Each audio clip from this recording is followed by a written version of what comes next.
Hey guys, so this is going to be the shorter of my two. I started making another video and I felt like I was rambling and I'm getting flustered. So I was just like, let me just stop it. I may post both because some good content that Holy Spirit was flowing out, but I think I'm overthinking. That's kind of my problem here. And I think that's a lot of our problems of we just overthink it, and when God is just, he's complex, but he's simple at the same time, right? It doesn't need to be difficult. So let me just try to be simple here.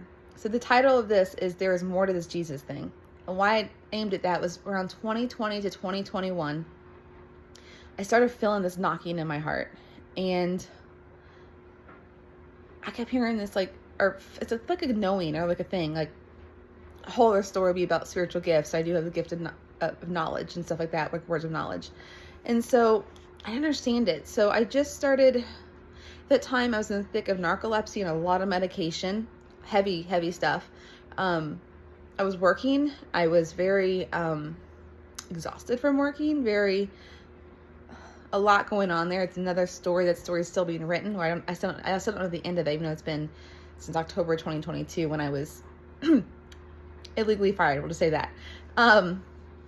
So I was like, what does this mean? How do I do about it? So I did I've been a Christian most of my life. I've raised Southern Baptist, to where that voice, by the way, was Holy Spirit saying there's more to this Jesus thing. But I didn't understand him. Here's what my understanding of God was kind of growing up. Like Jesus, I saw as the loving one, right? God, this was, God is not my heart now. This is not my understanding. But like, you know how humans could be mean and like have a magnifying glass and like you see ants and people burn up the ants. That's how I saw God. Like he's up there in heaven, like, oh, you're being like a punisher. Like, that's not true at all. Jesus, like God is so loving. That's not in his nature. He doesn't want to punish us. That's a whole other thing. If we end up in hell, it's because we chose it, not God. Whole other story. Okay. And, or I guess more whole other truth, not story, but we don't have time for that right now. And the Holy Spirit, I was like, I don't know what Holy Spirit is. Like, here's my one instance of Holy Spirit. Because growing up, Southern Baptist, it was taught like spiritual gifts are dead. They're like Holy Spirit, or the things that the disciples did, like healing, raising the dead, like, and Jesus did. That's thing of the past. Not true. Again, whole other video coming about that kind of stuff, but not today. Holy Spirit, when Jesus, who he is when, and by the way, he's his own separate person, right? The Godhead, they're all separate. Like I have a seer prophet teacher at School of Prophetic Ministry who's like seen Holy Spirit walking around in heaven, like as his own fiery man looking thing, right? And so, because I mean, we're part, by the way, we're spirit, like we're spirits in a meat suit. It's kind of how I've heard it. So once we do die in our spirit, yeah, anyway, that's a whole other, again, topic, but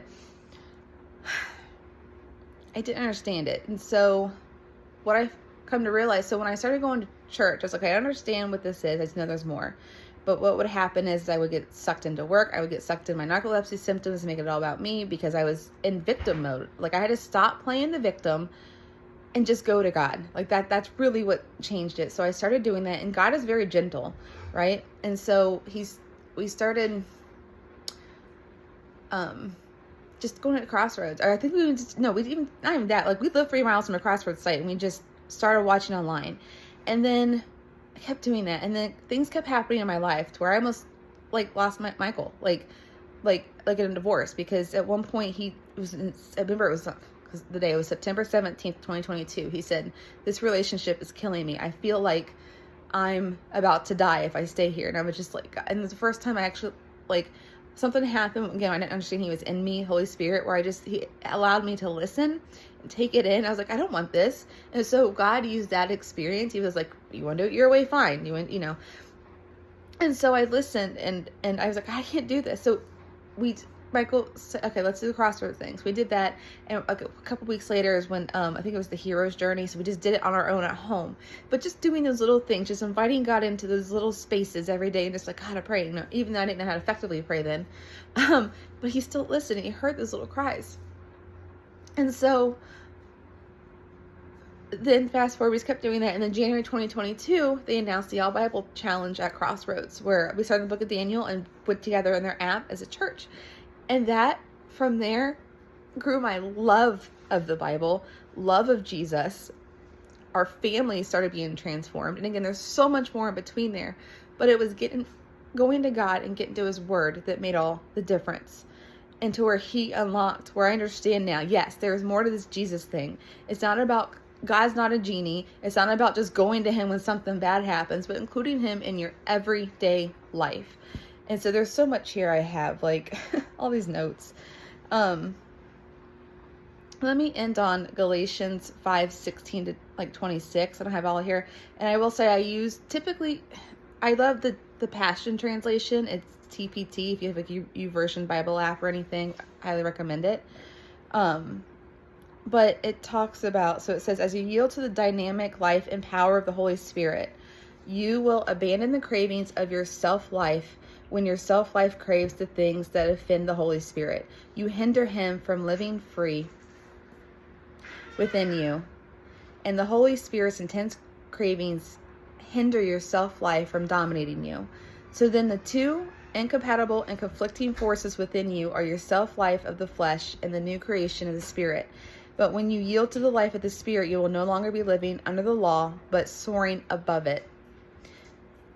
And so that was going on for me. I was living, even though I had him within me, always have since I accepted him since I was a little girl, my fleshly ways were coming out. I didn't know how to work, how to co-create with the Holy Spirit, how to listen to him.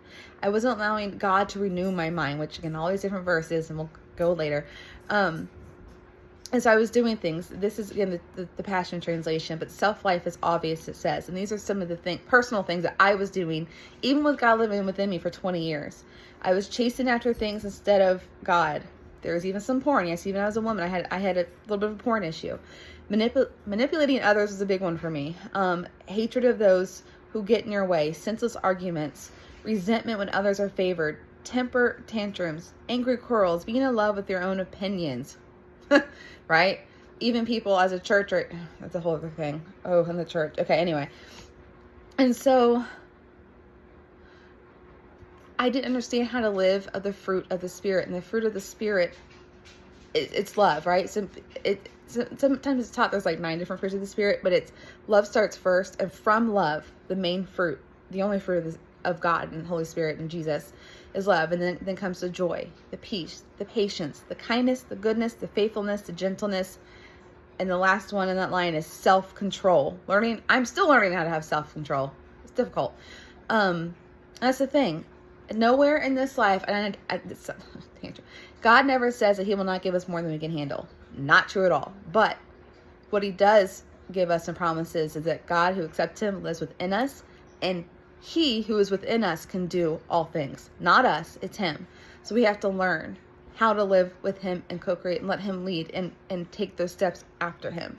And that's what these videos are going to be about. Just like my journey, not teaching, because I feel like, there might be like teaching in here, but these are going to be from my own personal life experiences that I hope to help others. Because I know I'm not the one feeling this way. God's waking the church up. Like, there's a cool thing. There's a revival coming, and I want to feel them tingling. I'm a feeler. And so I just feel them tingling in me right now. Yeah, there's just so much, and I need to get to work, but thanks for listening, and keep praying, to help, the clarity and all this and where this is going and what this is going. I'm just trying to be obedient the best I can. So thanks, guys. Have a great day. Love ya.